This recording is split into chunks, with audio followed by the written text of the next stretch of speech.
പാലക്കാട് മണ്ണാർക്കാട് കാട്ടാനാക്രമണത്തിൽ യുവാവ് രക്ഷപ്പെട്ടത് തലനാരിഴയ്ക്കാണ്. വീടിന് മുന്നിൽ നിർത്തിയിട്ടിരുന്ന കാറിലിരുന്ന് ഫോൺ ചെയ്യുന്നതിനിടെ കാട്ടാന ആക്രമിക്കുകയായിരുന്നു. വീട്ടിലേക്ക് ഇറങ്ങി ഓടിയതിനാൽ പരിക്കേൽക്കാതെ യുവാവ് രക്ഷപ്പെട്ടു. കാറിന് കേടുപാട് സംഭവിച്ചിട്ടുണ്ട്.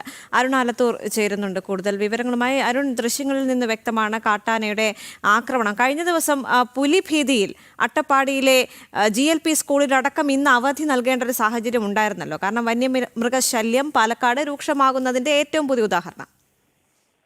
തീർച്ചയായിട്ടും വന്യമൃഗശല്യം പാലക്കാട് രൂക്ഷമായി തുടരുകയാണ്. ഒരു വശത്ത് പുലിയാണെങ്കിൽ മറുവശത്ത് ആനയാണ്. ഇന്നലെ രാത്രി 7 മണിയോടെയാണ് ഈ സംഭവം ഉണ്ടാവുന്നത്.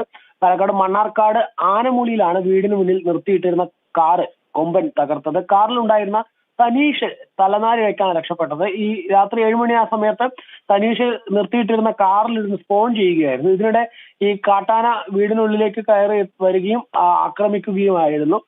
കാറിന്റെ ബോണറ്റിൽ ഉൾപ്പെടെ ആന കുത്തുന്ന സ്ഥിതി ഉണ്ടായി.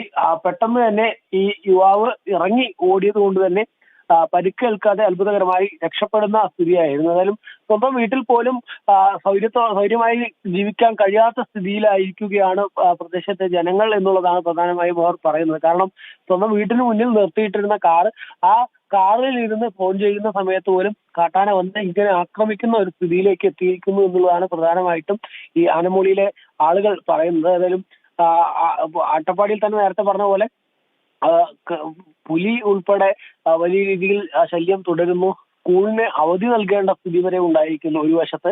മറുവശത്താണെങ്കിൽ ഇങ്ങനെ കാട്ടാനയും മറ്റും ജനവാസ മേഖലയിൽ ഇറങ്ങി ജനങ്ങളുടെ വീടിനുള്ളിലേക്ക് വരെ എത്തുന്ന സ്ഥിതിയിലേക്കായി മാറിയിരിക്കുന്നു എന്നുള്ളതാണ്. അതുകൊണ്ട് തന്നെ ഇത് നിയന്ത്രിക്കുന്നതിന് വേണ്ടിയുള്ള കൃത്യമായ നടപടികൾ വേണമെന്ന് നിരന്തരം ആവശ്യപ്പെടുകയാണ് ജനങ്ങൾ. പക്ഷേ യാതൊരു നടപടിയും ഉണ്ടാവുന്നില്ല എന്നുള്ളൊരു പരാതിയും അവർ ഉന്നയിക്കുന്നുണ്ട്.